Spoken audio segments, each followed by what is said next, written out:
భారతదేశ నమూనా చిత్రం. మనకు 4 దిక్కులు: ఉత్తర, దక్షిణం, తూర్పు, పడమర. మన ఉత్తరాన తూర్పున బంగాళాఖాతం, పశ్చిమాన అరేబియా సముద్రం, దక్షిణాన హిందూ మహాసముద్రం, ఉత్తరాన హిమాలయాలు మన దేశానికి ఎల్లలుగా ఉన్నాయి. హిమాలయాల్లో ఎత్తైన శిఖరం ఎవరెస్ట్ శిఖరం. ఈ ఎవరెస్ట్ శిఖరం అనేది నేపాల్ దేశంలో ఉంది. ఇది ప్రపంచంలో కూడా ఎత్తైన శిఖరం ఎవరెస్ట్. మన దేశంలో K2 శిఖరం ఎత్తైన శిఖరం, అది హిమాలయాల్లోనే ఉంది. ఇక్కడ కనిపిస్తూ ఉండేటివి ఆరావళి పర్వతాలు, ఇక్కడ వింధ్యా పర్వతాలు, ఇక్కడ సాత్పుర పర్వతాలు. ఈ కనుమలు పశ్చిమ దిక్కున ఉండటం వల్ల అవి పశ్చిమ కనుమలుగా పిలుస్తారు. అవతల వైపు ఇవి తూర్పు వైపున ఉండే కనుమలు కాబట్టి అవి తూర్పు కనుమలుగా పిలుస్తారు. ఇవి నీలగిరి పర్వతాలు. నీలగిరి పర్వతాలలో ఎత్తైన పర్వతం దొడబెట్ట. ఇక్కడ ఈ రెడ్ లో కనిపిస్తుంది కదా, ఇదంతా దక్కన్ పీఠభూమి. ఇది చోటా నాగ్పూర్ పీఠభూమి. అక్కడ ఆ కలర్ లో కనిపిస్తుంది, అది చోటా నాగ్పూర్ పీఠభూమి. ఇక్కడ మనకు సింధు నది హిమాలయాల్లో పుట్టి ఇలా ప్రవహిస్తూ ఇక్కడ పాకిస్తాన్, ఆఫ్ఘనిస్తాన్ ఈ దేశాల్లో ప్రవహించి ఇక్కడ కచ్ తీరం దగ్గర అరేబియా సముద్రంలో కలిసిపోతుంది. ఇక్కడ మనకు గంగా నది కూడా హిమాలయాల్లో పుట్టి ఇలా ప్రవహిస్తూ అక్కడ కలర్లో ఉంది కదా, అది బంగ్లాదేశ్, మయన్మార్ ఆ దేశాల్లో ప్రవహిస్తూ అక్కడ సముద్రంలో కలిసిపోతుంది. ఇక్కడ మహానది, ఈ మహానది ఇక్కడ పుట్టి ఇలా ప్రవహిస్తూ అక్కడ సముద్రంలో కలిసిపోతుంది. ఇక్కడ గోదావరి పడమటి కనుమల్లో పుట్టి ఇలా ప్రవహిస్తూ ఇక్కడ సముద్ర తీర ప్రాంతంలో కలిసిపోతుంది.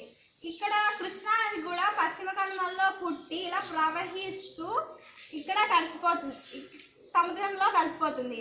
ఈ పెన్నా నది పడమటి కనుమలు తూర్పు కనుమల మధ్యలో పుట్టి ఇలా ప్రవహిస్తూ ఇక్కడ సముద్ర తీరంలో కలిసిపోతుంది. మనకి ఇక్కడ కనిపిస్తుంది కావేరీ నది.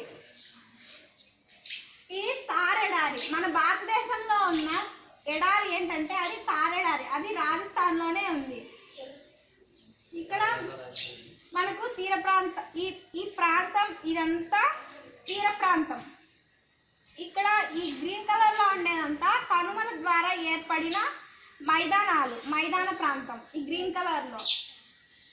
ఇక్కడ గుజరాత్ దగ్గర ఉండే తీరం పేరు కచ్ తీరం, రాన్ ఆఫ్ కచ్. నెక్స్ట్ మహారాష్ట్ర కొంకణ్ తీరం, గోవా తీరం, కర్ణాటక కెనరా తీరం, కేరళ మలబార్ తీరం. ఇక్కడ ఈ ప్లేస్ అంతా తమిళనాడుకి కోర్మాండల్ తీరం. నెక్స్ట్ మన ఆంధ్రప్రదేశ్కి సర్కార్ తీరం, తీర ప్రాంతం పేరు సర్కార్ తీరం. ఇక్కడ ఒరిస్సా తీర ప్రాంతం పేరు ఉత్కల తీరం. ఇక్కడ ఈ ప్రాంతం అంతా పశ్చిమ బెంగాల్, ఆ పశ్చిమ బెంగాల్ దగ్గర ఉండే తీర ప్రాంతం వంగ తీరం. మనకు అక్కడ ఆ లాస్ట్ లో అరుణాచల్ ప్రదేశ్ దగ్గర మొదటగా సూర్యోదయం అవుతుంది. అక్కడ పడిన సూర్యకిరణాలు ఇక్కడి వరకు చేరడానికి 2 గంటల సమయం పడుతుంది. అందుకే అరుణాచల్ ప్రదేశ్ లో 2 గంటల ముందు, 2 గంటల తర్వాత గుజరాత్ లో సూర్యోదయం అవుతుంది. మన భారతదేశానికి ప్రామాణిక రేఖ ఇలా ఉంది. ఈ ప్రామాణిక రేఖ 82.5 డిగ్రీల తూర్పు రేఖాంశంగా తీసుకోబడింది. మన దేశానికి ప్రామాణిక సమయం వచ్చేసి 5:30 గంటలు. మన భారతదేశానికి అటువైపున అండమాన్ నికోబార్ దీవులు, ఇటువైపున లక్షద్వీప్ ఉన్నాయి. ఇవన్నీ కలిపి మన భారతదేశ భౌగోళిక స్వరూపాలు.